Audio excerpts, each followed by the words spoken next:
Halo teman-teman, ketemu lagi dengan saya Fian di channel kita yang membahas tentang kesehatan. Di video kali ini kita akan berbicara tentang 3 jenis makanan yang tinggi gula.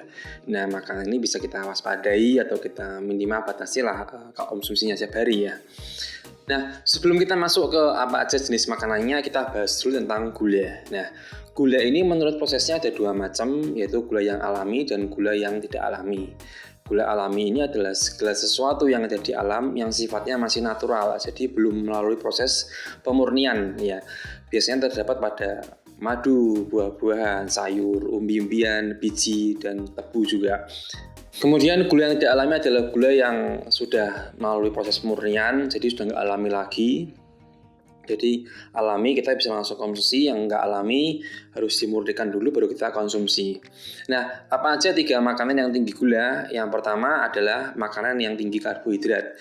Sebagian besar makanan pokok itu tinggi karbohidrat, juga tinggi gula. Nah, gula yang cukup banyak, kandungan gula yang cukup banyak dalam karbohidrat ini, kalau kita dalam makanan pokok ini, kalau kita nggak batasi jumlahnya, akan menyebabkan peningkatan berat badan yang signifikan ke tubuh dalam waktu yang cukup lama. Meningkatkan glukosa juga dalam tubuh ya. Glukosa adalah gula darah. Kalau kita banyak mengkonsumsi gula, maka gula darah dalam darah kita akan melonjak.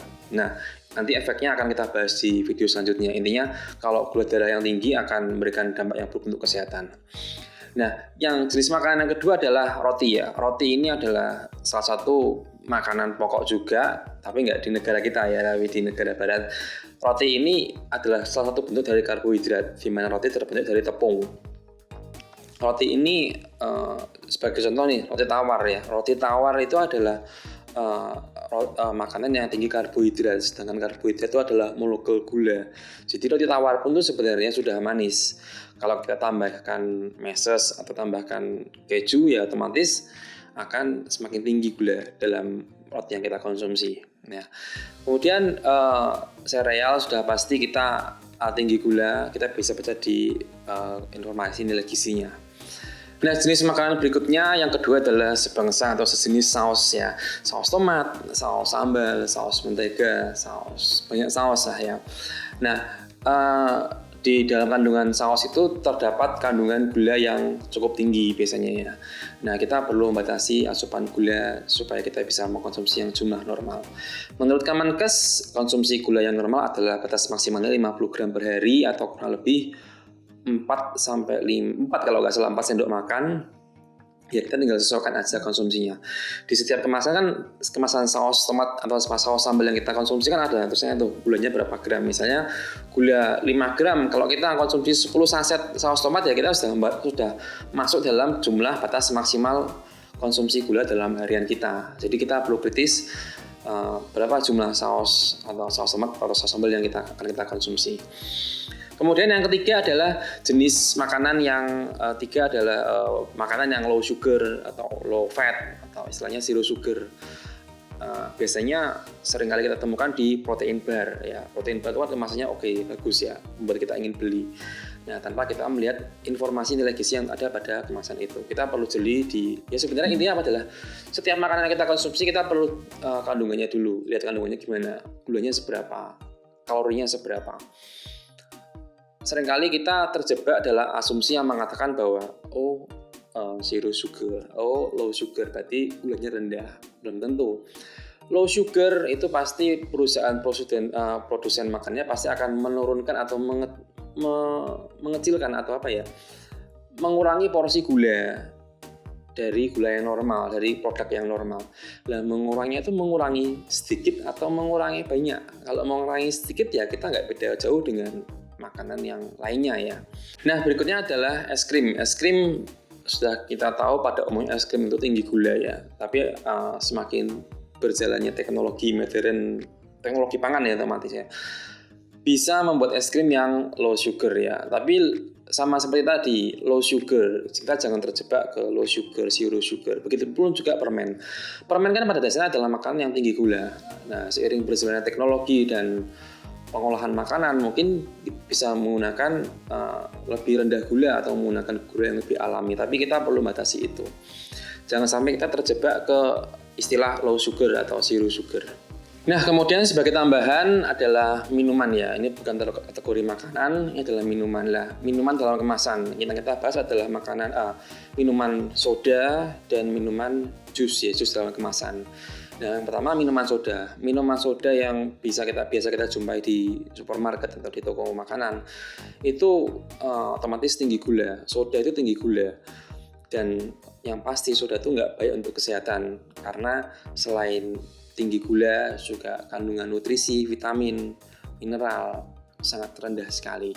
Nah, ini saya mengambil referensi dari sciencedirect.com mengatakan bahwa minuman ringan manis rata-rata mengandung 150 kalori per 12 ons atau sekitar 350 mili ya, 350 mili.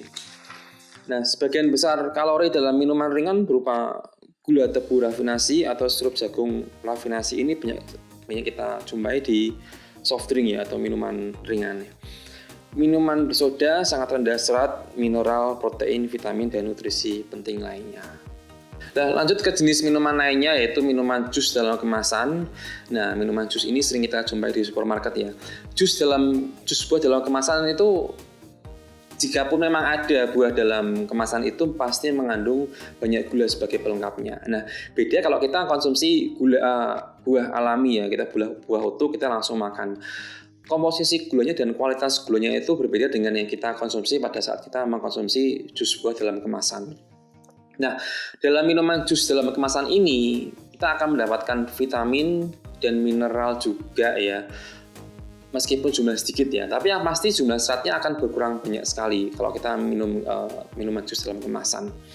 Beda komposisi lah dengan kita mengkonsumsi sesuatu yang alami ya. Nah, ada juga mungkin jus kemasan yang rendah gula ya, rendah gulanya pun seberapa kita kan nggak tahu. Rata-rata yang kita jumpai adalah jus buah dalam kemasan itu manis ya. Nah, kalau anggapan saya kita kalau konsumsi jus buah dalam kemasan itu sama saja kita mengkonsumsi air gula, karena beda sih kalau kita jus sendiri, jus buah antara jus buah dalam kemasan pasti rasanya beda. Ya lebih baik kita cari sesuatu yang alami lah. Kalau emang nggak ada waktu untuk bikin jus buah ya kita makan buahnya utuh aja, lebih sehat malah daripada kita konsumsi jus buah dalam kemasan. Nah, dari jenis makanan dan minuman yang sudah kita bahas tadi, intinya sebenarnya kita perlu memperhatikan setiap kandungan gula dalam kemasan tersebut ya. Kita bisa baca informasi nilai gizinya dan batasi jumlah gula yang ada. Jangan kita nggak konsumsi gula sama sekali karena gula merupakan salah satu sumber energi untuk tubuh. Nah, kalau boleh saya kasih saran sih ya, lebih baik kita mempersiapkan makanan kita untuk kita konsumsi ya kita nyiapin sendiri, misalnya untuk breakfast, untuk makan siang, untuk makan malam, kita sebisa mungkin kita siapin sendiri karena dengan kita nyiapin sendiri kita tahu kita pakai gulanya berapa. Kalau kita jajan keluar nih, makan di luar, kita kan nggak tahu. Misalnya kita pergi ke tempat restoran atau rumah makan yang sehat ya, mungkin vegetarian atau dan sebagainya, istilah yang sehat. Kita kan nggak tahu pakai gula nggak. Kalau pakai gula pun gulanya seberapa kan kita nggak tahu. Tapi kalau kita bikin sendiri, ya kita akan tahu komposisi gula yang kita berikan, yang akan kita konsumsi berapa ya. Nah, sekian video yang bisa saya sampaikan pada kesempatan kali ini. Jika teman-teman merasa video ini bermanfaat, silakan subscribe, nyalakan loncengnya untuk notifikasi video terbaru. Sampai jumpa di video berikutnya. Ciao.